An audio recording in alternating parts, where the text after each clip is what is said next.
Welcome in to the Rockies Insider. I am your Rockies Insider, Patrick Lyons.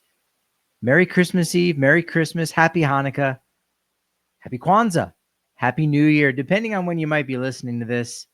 I appreciate you listening to the Rockies Insider and my wild meanderings late at night, as they tend to happen at this hour. Plenty of baseball to talk about, plenty of positive things in the world of baseball. Going to talk about a rebuild that is going quite well. No, it's not the Colorado Rockies. We have to talk about a team that has chosen to rebuild despite the fact they were just in the postseason. What's going on there? Will Myers, he retired. Are you celebrating that? Are you celebrating his career? Dude was an absolute Rocky killer. I'm going to break down just how bad that was. And believe it or not, if it weren't for the Colorado Rockies, the book, the film, Moneyball would not exist. How does that happen? Keep listening. But just over the weekend, the Washington Nationals acquired Nathaniel Lowe from the Texas Rangers. He's got 2 more years left until he finally reaches free agency. He's going to make about $10.7 million in his penultimate year of arbitration. He'll have 1 more year. And there's a reason why he's getting $10 million. He'll get $10+ million for 2025. It's because he's been worth 10.8 wins above replacement over his last 4 years at first base. 78 homers, 299 RBI, and a 121 OPS plus. He was in the middle of that Rangers lineup that went to the World Series in 2023. And it's a really important veteran piece for a really young Washington Nationals team who has only 2 players aged 30 or older currently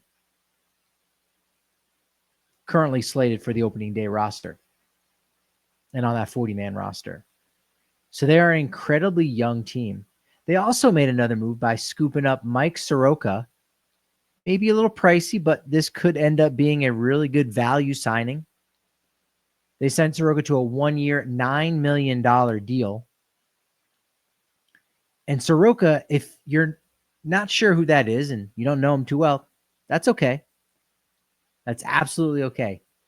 Because Mike Soroka is a 27-year-old that you really haven't heard much about over the last few years. He made his debut at the age of 20 with Atlanta, drafted as a 17-year-old, real young, out of Calgary, Alberta, Canada, was an all-star in his age 21 season in his first full year as a rookie, was second in the NL Rookie of the Year award voting, and 6th in Cy Young award voting. Mike Soroka actually had a better WAR than eventual NL Rookie of the Year award winner Pete Alonso back in 2019. Pete did break the rookie home run record with 53, breaking Aaron Judge's record, which had previously been held by Mark McGwire. But Soroka also had the 3rd best WAR among National League pitchers. Probably should have fared a little bit better.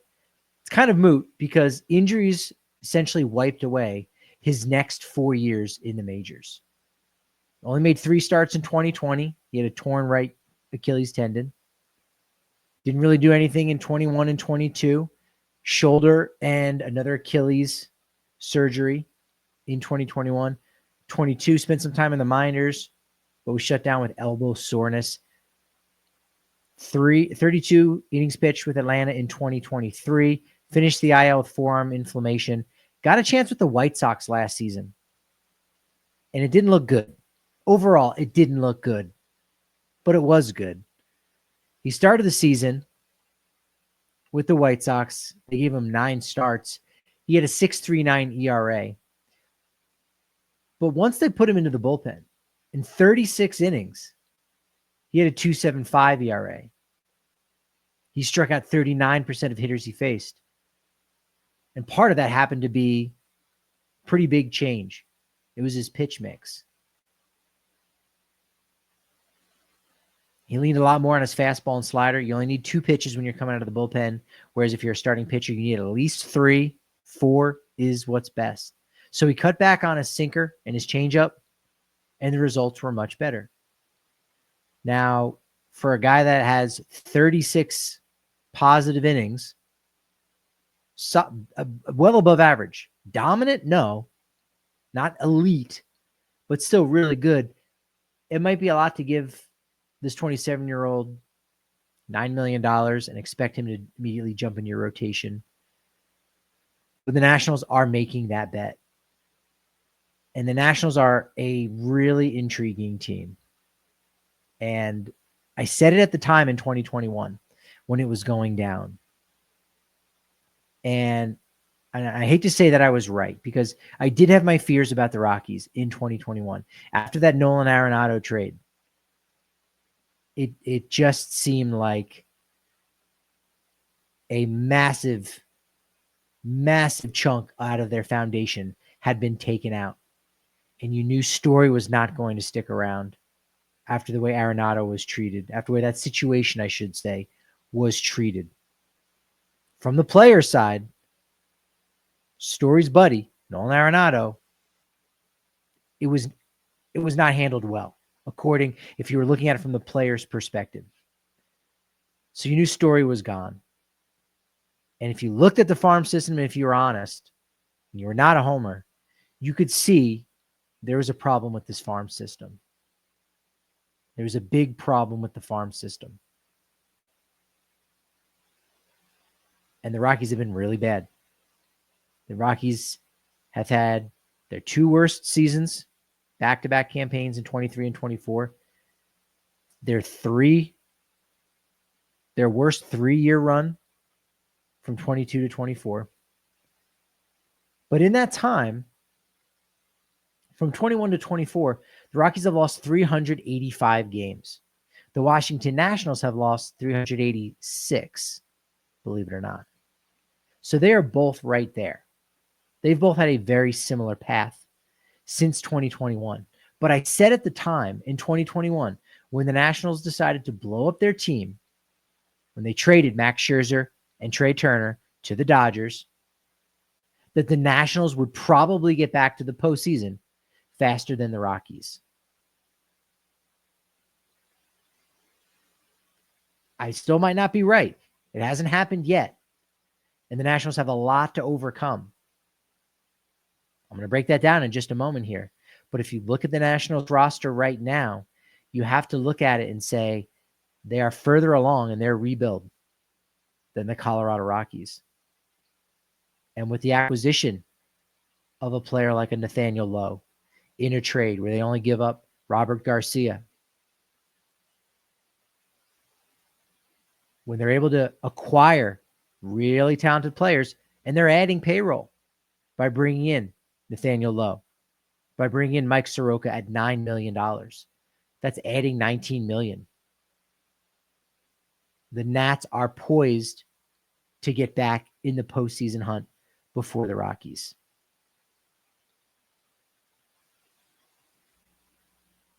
What's also true and important to know is that the rebuild didn't just start with the Scherzer and Trea Turner trade, because in that 2021 offseason,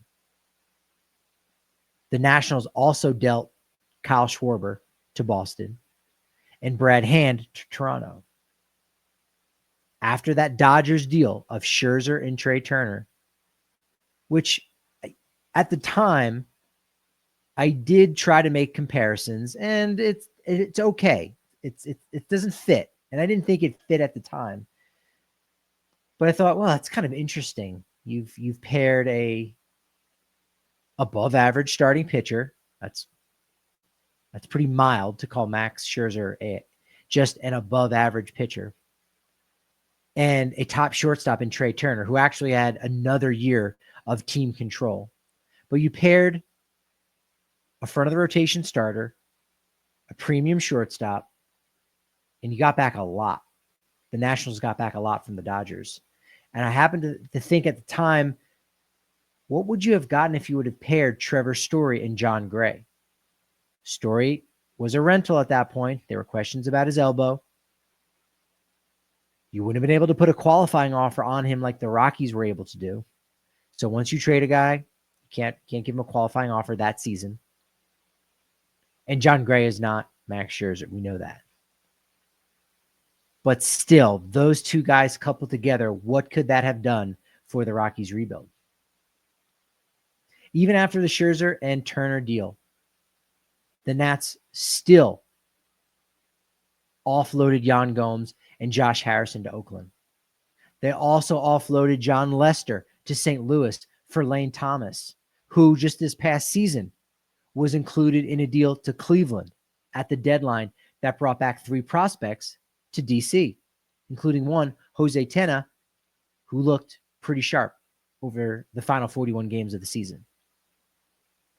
So the major difference between what the Nationals and the Rockies have done in their rebuild is the Nationals have bought in entirely to the rebuild. They made 5 or so trades in 2021. This is a year and a half after they'd won the World Series. They looked in the mirror and they did not like what they saw. A year and a half after winning the World Series. So they blew it up. 5 trades in 2021. The Rockies, 1 trade in 2021. Nats also dealt Daniel Hudson to San Diego.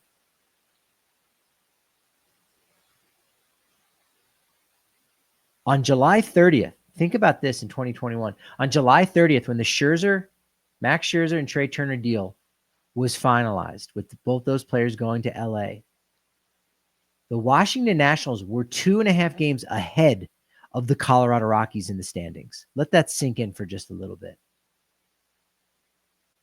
The Nats were ahead of the Rockies in the standings, and yet they offloaded 7, 8 players, 5+ trades. It was because 2021 was a lost season for them. 2022 wasn't much better. And in order to get themselves on track to be relevant again, they were going to have to build through their farm system, build up prospect capital that you could eventually use later on down the line, like they did with Lane Thomas, who they got in the John Lester deal, and Robert Garcia, who they used to acquire Nathaniel Lowe. What happened at the 2022 trade deadline? Well, the Nats only made 1 deal, but it was Juan Soto. They traded a player before his value was wiped away. Now, a guy like Juan Soto, you're going to say, well, how could he ever have his value wiped away? Well, if he's hurt, you can't get anything for that player. Like Elias Diaz. He was hurt this summer. He was hurt in July. But he wasn't injured in early June or May or April or this entire past offseason. Elias Diaz wasn't hurt last July when he was the 2023 MLB All-Star Game MVP. So you wait too long, you lose a lot of value. And Diaz had no value by the time July 31st rolled around, but he did have value before then. The Nationals capitalized on their value. Again, Juan Soto and Elias Diaz, they're light years apart. But the fact remains, when the Nationals traded Juan Soto, he had rejected the extension that they had put out for him. That looks like a stroke of genius because he got a boatload of money, a lot more than the Nats were giving him in an extension. But they also knew that if we trade him now, he still has 2.5 more years of team control. So we're not trading one player. We're not trading a superstar in Juan Soto. Like you think about, hey, we acquired this guy for this season.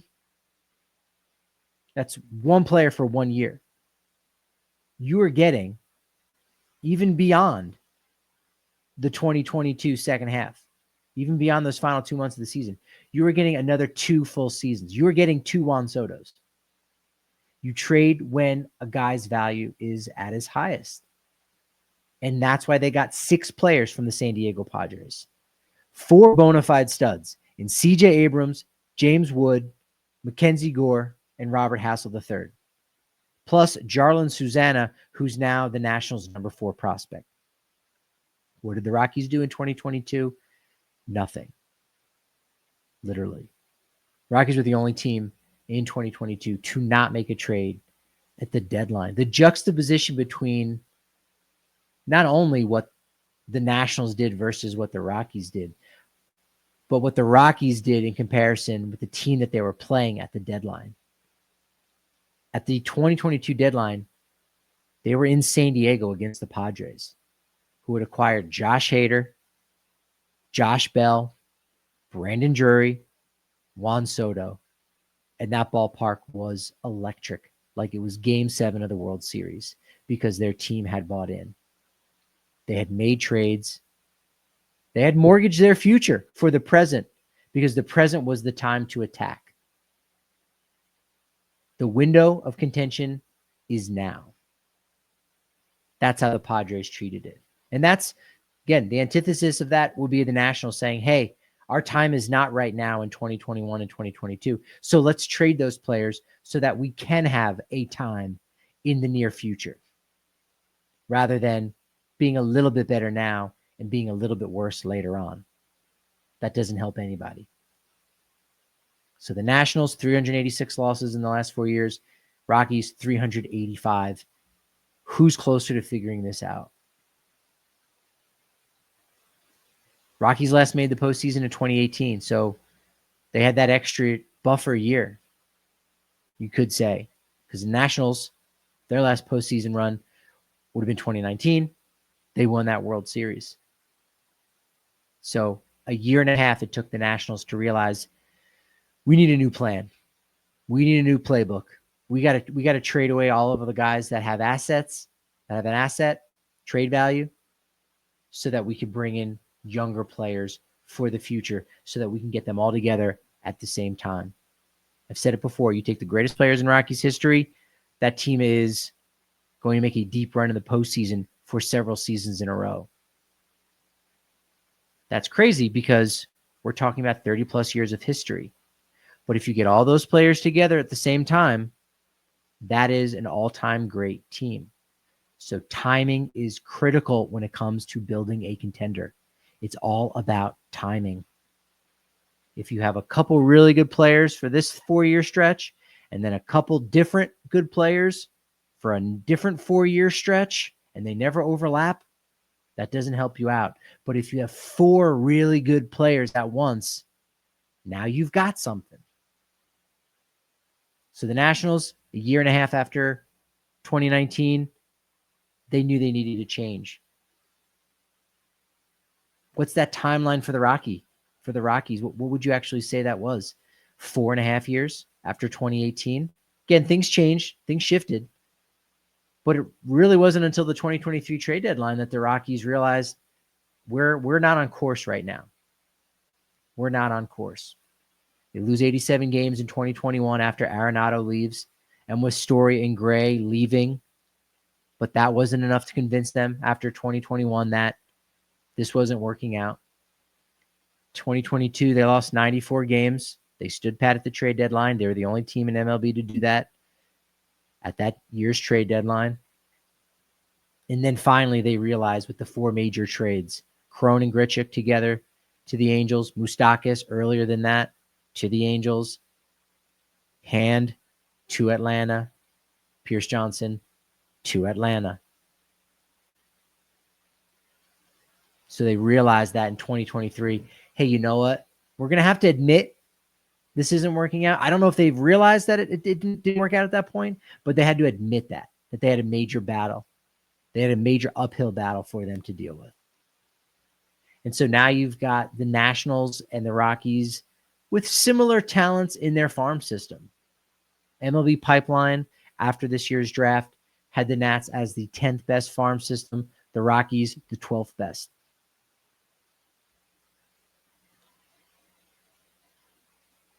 And so this past year, the Nats, they are a team on the come up. They only lost 91 games the past 2 years, only, quote unquote. But There was a stretch, if you lop off a slow start and a bad end, there was a 64-74 stretch for the Nationals this past year. I would say that the Rockies actually have an advantage when it comes to established stars. Tovar and Doyle might not be true stars yet because they're not all-stars, but those are two cornerstone players. The Nats don't really have that right now. CJ Abrams could be that. He was an all-star this past year. Did have that unfortunate incident at the end of the season, staying out far too late in Chicago at a casino. But the Nats are doing a good job with their development. They got Dylan Cruz there, second overall pick in 2023, the top hitter selected right after Paul Skeens. He debuts a little more than a year after being drafted. How will the Rockies do with Charlie Condon, the third overall pick and arguably the best hitter in the draft? He won the Golden Spikes Award. So let's compare player development between the Nats and the Rockies. Let's see who does better. Trey Lipscomb, who was a third-round pick in 2022, also debuted this past year. Will he make an impact in 2025? If you put these rosters head-to-head for 2025, I think it's actually really close. I really do think it's pretty close. I don't know the Nats bullpen very well. I can admit that. I do know the Rockies pen well, and honestly, I would lead in Colorado's direction if you're comparing the bullpens. That being said, can the Nats go out and bring in a couple of veterans that can carry a little bit of the load for some of those young guys and protect them?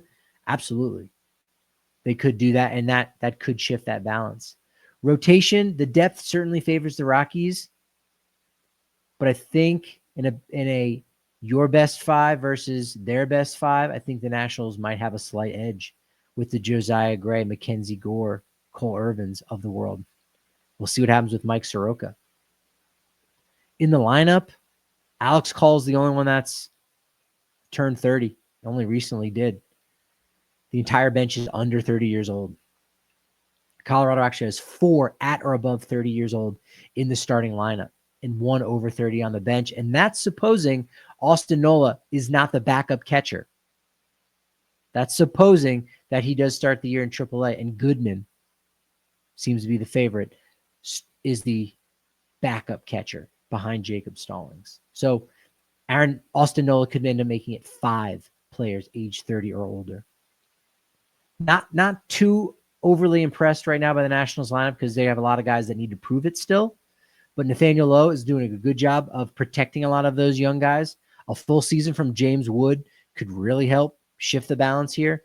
Full season of Dylan Cruz, a repentant CJ Abrams, that can change everything and make it somewhat lopsided for Washington really quickly. 2025 could be a big year for them. I've been saying it all offseason.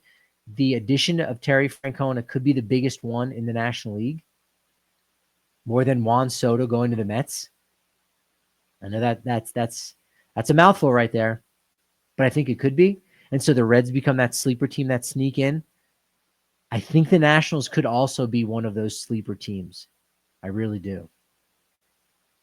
So final verdict, I've got these teams as being rather similar, but because the Rockies play in a more challenging ballpark, that's a disadvantage.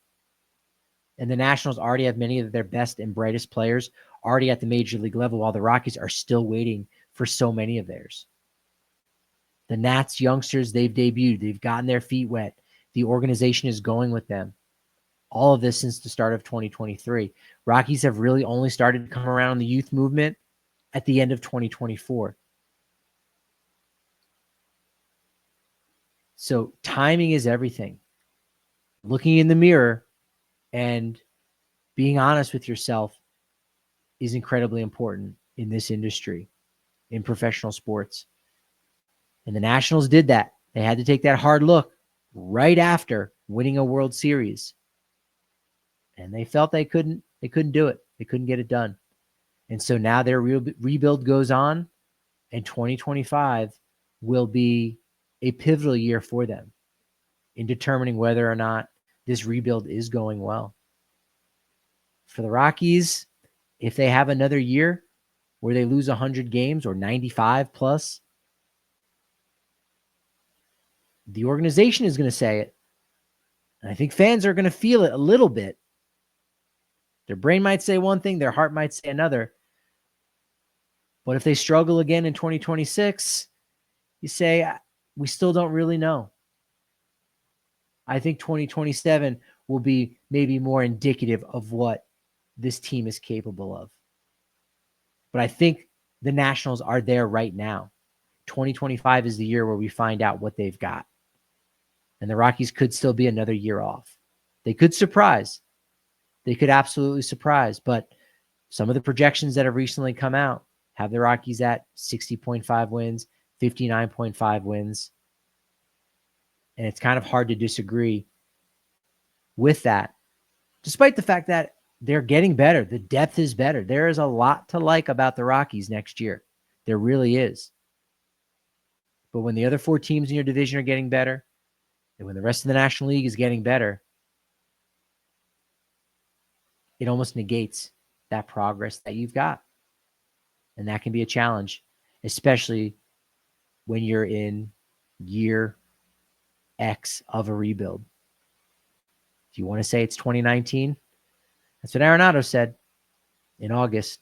And it's kind of looks like a rebuild. It's a long time. That's a long time to try to get it back on track. Rockies Insider with Patrick Lyons talking about the latest in Major League Baseball. What's going on with the Rockies? What's going on with the Marlins? They're really doing another rebuild. Are the Rockies going to be safe now?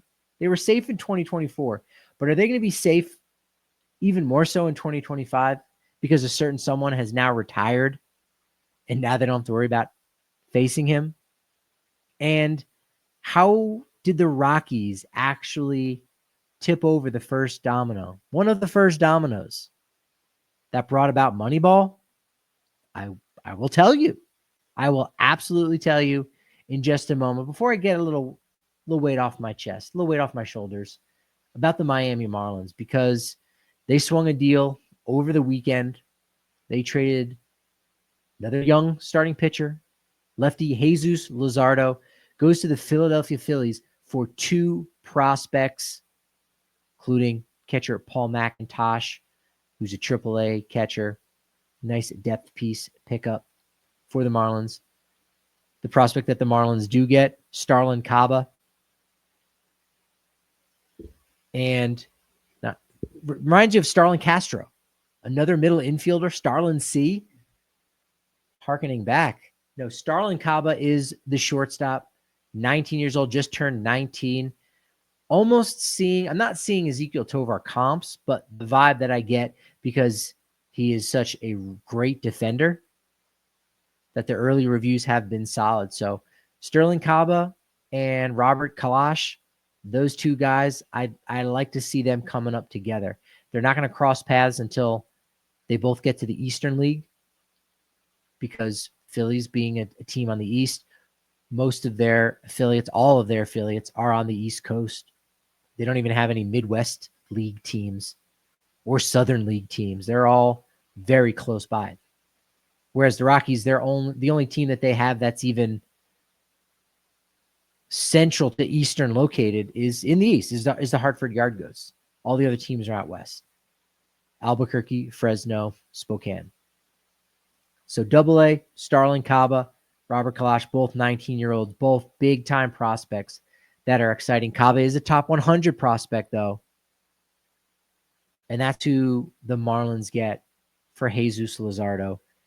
And the rebuild starts again for the Marlins. How many times have they now rebuilt this organization? That's not what is so aggravating, so angering about this.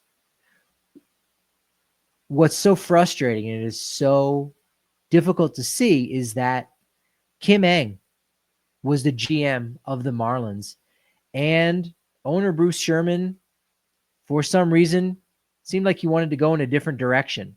despite the fact that Kim Ng had navigated the Marlins to the postseason in 2023. They were a wild card. She took them there with her moves over the course of 2-3 years. She got the club back to the postseason, and she was rewarded with a goodbye, so long, farewell. No good deed goes unpunished, right? It's a change in direction. And so Kim Ng did not want to be a part of that change. Can't blame her.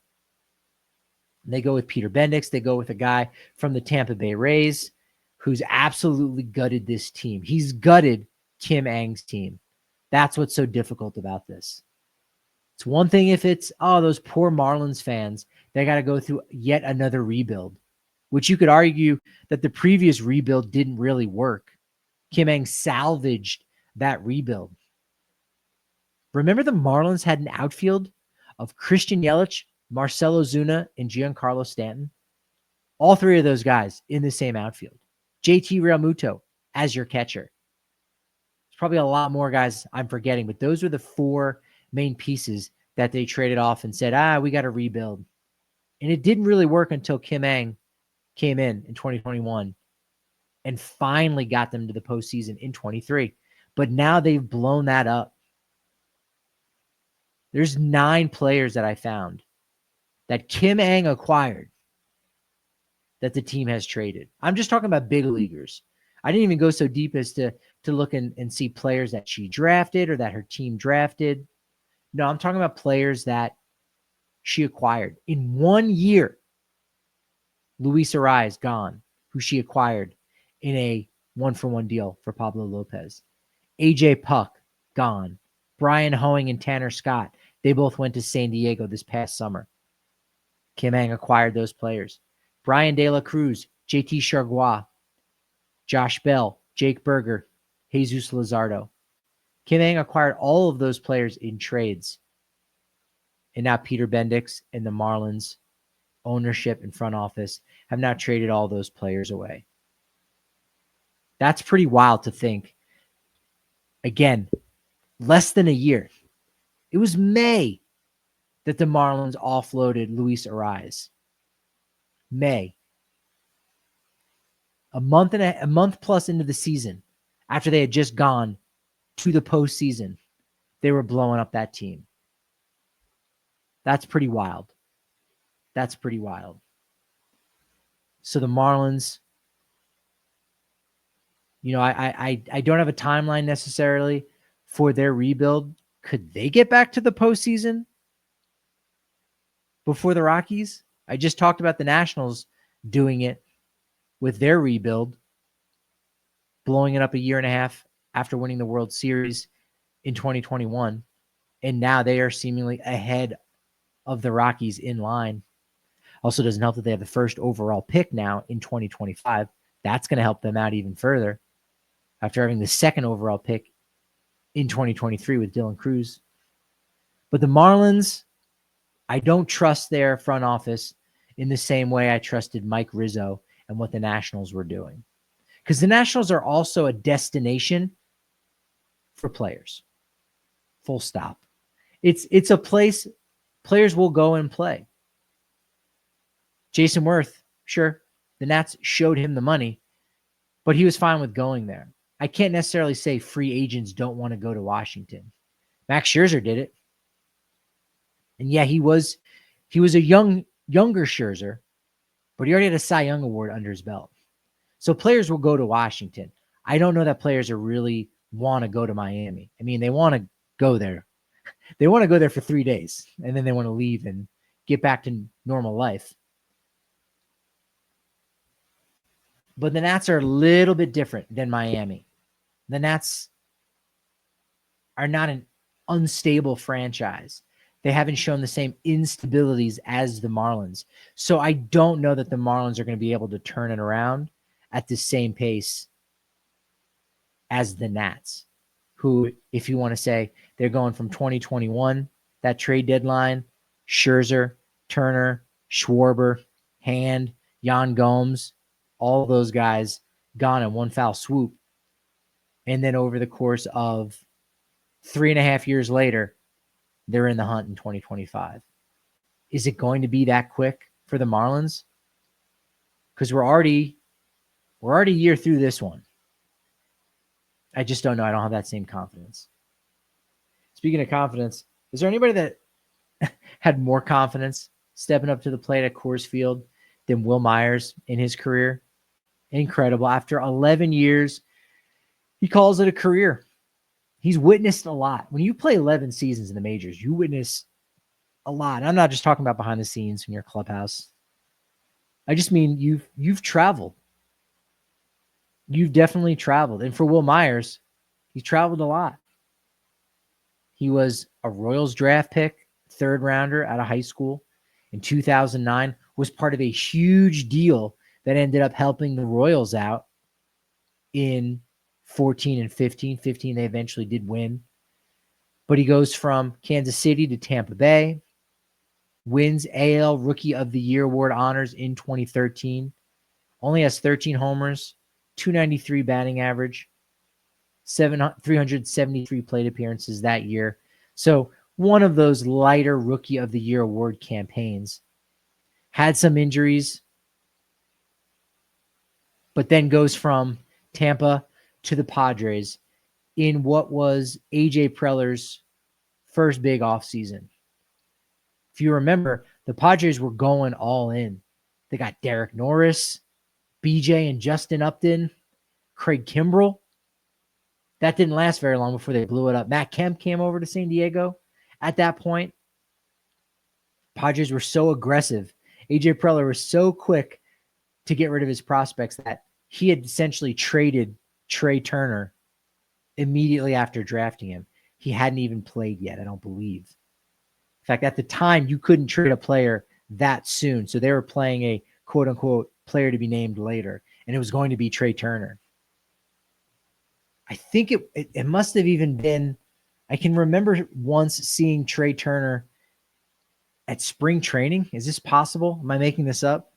I saw him at spring training with San Diego going, oh, he's going to be on another team. He's already been traded. How is he even here right now? And then eventually he did go to Washington. But Myers signs a 6-year, $83 million extension prior to the 2017 season. And that's when you knew, hey, wait a minute. This isn't the same old Padres. They're really trying to do something. They went back to the brown and yellow. Fan base got hyped.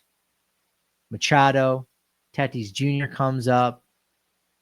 I don't want to say the rest is history like the Padres are running things here because they're definitely not. But the rest is history in terms of the Padres becoming this juggernaut that really started to spend money.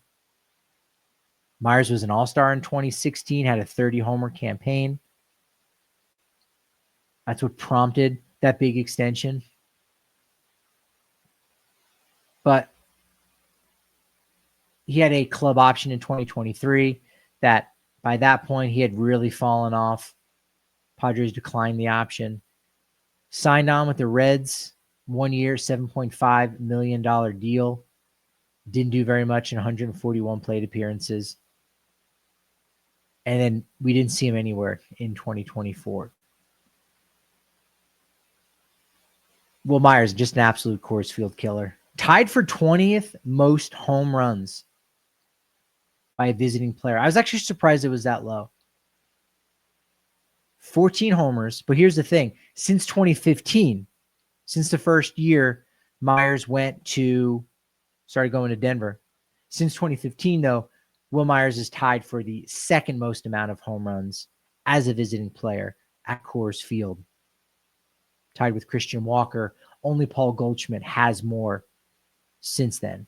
16 home runs. Myers had a 1039 OPS. And I really figured after the 2020 season, when Matt Kemp played for the Rockies, it sort of felt like, well, Will Myers is going to don the purple pinstripes at some point too, right? That's got to happen. If Matt Kemp's going to play for the Rockies, Will Myers is going to play, right? Like, come on, that makes sense. Didn't happen. Not going to happen. He'll appear on the Hall of Fame ballot in 2028, in December of 2028, which means He'll be eligible to be a part of the class of the 2029 Hall of Fame. That will not happen. Will he be on the ballot, though? Again, that is prestigious. Just to make a Hall of Fame ballot is prestigious. Again, we know that Cargo and Troy Tulowitzki, they might not even get a single vote. Matt Holliday got one vote last year, which seems to be ridiculous. I actually thought he was a guy that could get 5% of the vote, and then maybe there'd be some conversation. St. Louis reporters talking about his postseason pedigree with the Cardinals. Maybe some New York guys saying, you know what, his numbers weren't great for the Yankees, but he was critical as a clubhouse presence, as a veteran presence for that team. And of course, if you knew him from the NL West days, you can't deny what he was able to do from the Rockies. But he got one vote. So is what it is. Just to make the ballot is awesome. Here is who's a lock to be on the ballot in December of 2028. Miguel Cabrera, yes. Joey Votto, Zach Greinke. Those are three Hall of Famers right there. Cabrera gets in first ballot. Votto, maybe it takes him 2 years. Greinke, maybe it takes him 5 to 6 years. He should still be playing. Like, look at his numbers. Actually go back and dig into his numbers in 23 with the Royals. His season-long ERA, a little bloated, above 5. You look at the second half numbers, okay, mid-4s. But if you look at what he did over the final stretch of the season, and I think it was somewhere around 3. So it's surprising that Greinke is still not playing, believe it or not. Evan Longoria, Josh Donaldson, Adam Wainwright, Nelson Cruz in his 464 career home runs, Corey Kluber, 2 Cy Young Awards. He's going to be on the ballot. Madison Bumgarner, Michael Brantley, 2 World Series, Elvis Andrus. Then it gets a little questionable. So there's like 14 names there. Hyunjin Ryu, Mike Moustakas, 17 seasons. He'll probably be on a ballot.